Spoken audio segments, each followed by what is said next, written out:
Inauguration à Molenbeek d'une place en hommage à Lubna Fakiri, une des victimes des attentats du 22 mars 2016. Poursuite de la garde à vue de l'ancien président français Nicolas Sarkozy. République démocratique du Congo, des prisonniers politiques, au fait, quelle est la vie dans les prisons congolaises? Après Georges Weah, un autre ballon d'or s'élance dans la politique et cette fois-ci, c'est au Brésil. Madame, mademoiselle, messieurs, bonjour. Les journaux d'Anne-Mouatine. Demain, le 22 mars 2018, c'est l'affaire à 2 ans que les attentats terroristes ont bouleversé la vie des Belges. Parmi les victimes de ces attentats, une Molenbeekoise, Lubna Fakiri, qui a perdu la vie dans l'attentat du métro à Malbeek. Pour rendre hommage à cette Molenbeekoise, qui était mère de 3 enfants, la commune a décidé de donner son nom à une place. La place de l'Alouette à Molenbeek est devenue ce matin la place Lubna Fakiri.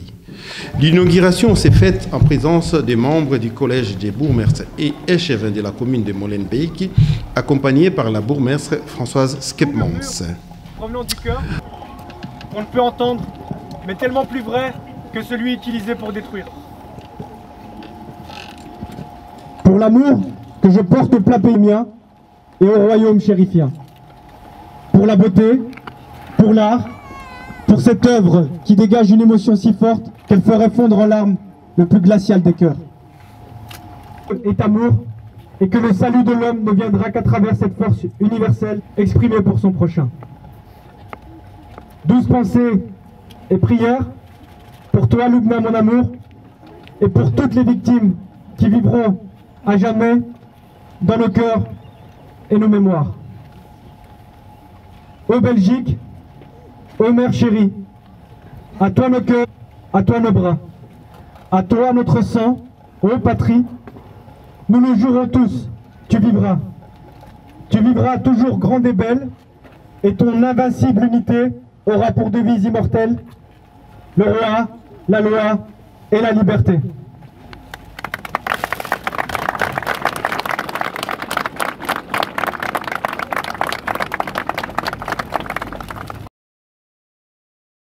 L'ancien président français Nicolas Sarkozy a été placé en garde à vue ce mardi dans le cadre d'une enquête, notamment pour détournement des fonds publics et corruption active-passive. En janvier dernier, l'instruction a été élargie à des faits présumés de financement illégal des campagnes électorales pour une affaire ouverte depuis 2013 par la justice française. À noter que le président français a été autorisé à rentrer chez lui la nuit dernière, mais en ces moments, il se trouverait dans les locaux de la police judiciaire française. Beaucoup de personnalités ont réagi à travers le monde, parmi lesquelles Saïf al-Islam Kadhafi. Saïf al-Islam Kadhafi n'a pas attendu longtemps pour rebondir à la garde à vue de Nicolas Sarkozy, qui est soupçonné, rappelons-le, d'avoir utilisé de l'argent libyen pour le financement de sa campagne victorieuse à la présidentielle de 2007. Le fils de l'ancien guide libyen a félicité la justice française, même s'il a reconnu que c'est une réponse tardive, mais digne d'être saluée. Nous allons nous rendre directement en République démocratique du Congo, où le comité laïque de coordination, une organisation qui bénéficie du soutien de l'Église catholique, a organisé depuis le 31 décembre 2017 3 journées de manifestations à travers les pays qui ont été réprimés de manière violente par la police congolaise. Parmi ces revendications, la décrispation politique, c'est-à-dire la libération de tous les prisonniers politiques se trouvant dans les prisons congolaises, ainsi que les retours d'exil de ceux qui se trouvent à l'étranger.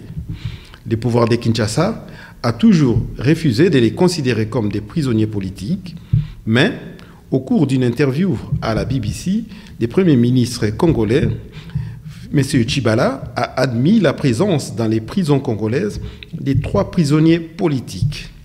Nous avons voulu savoir les conditions de vie dans les prisons congolaises.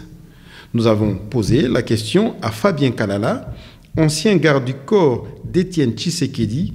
Écoutez ce qu'il nous avait dit à ses propos. Suivez. Non, parce qu'il n'y avait pas de motif en tant que tel, pour des raisons qui n'ont jamais aujourd'hui sorti. Alors, je fais tous les cachots arrivé au parquet, il a envoyé quelqu'un de venir, quand on a su où j'étais, et que le processus clair et légal a commencé, c'est là qu'il va envoyer un messager qui est Jacques May, l'ancien secrétaire général, Jacques Chabani, qui est venu avec son adjoint me visiter et me passer le message du président en tant que tel.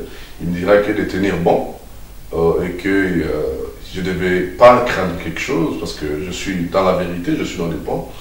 Celui qui a fait du mal, commet du mal, aurait à craindre parce que j'étais dans les bons.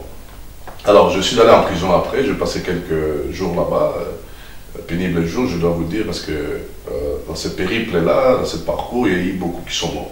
J'ai été parmi les chanceux qui sont encore en vie, malgré les tortures et toutes les mauvaises conditions que je suis passé. Alors, je me rappelle de l'anecdote, c'est à ma sortie de la prison. Je me rappelle, il y a un oncle qui est venu là. En fait, d'abord en prison, il va m'envoyer. J'ai été représenté par 8 avocats. Les avocats sont venus, à peu près 8. Vous imaginez, les gens en prison commencent à se poser la question, mais c'est qui ce monsieur-là? Et les juges, voyant que ma défense était assez lourde, alors il va faire dire qu'il y a une instruction au sein de mon dossier, il n'y a rien qui était clair, il a renvoyé ça un autre jour. Ils ont choisi le jour qu'il n'y avait pas des avocats, ils m'ont fait venir pour m'écouter, mais là aussi, comme je savais comment me défendre, je les ai remis dans la responsabilité. Alors, à ma sortie de la prison, je me rappellerai ça comme si c'était hier. Je suis sorti, je suis allé lui voir. Il était là dans son paillote, l'endroit préféré. Ma maman était là. J'arrive et tout le monde était en mouvement de me voir, content, les gens qui pleuraient. Alors, j'arrive devant lui et il regarde. Il dit, mais c'est qui? On dit, ah, c'est Fabien. Il dit, ah, Fabien, l'héros du moment.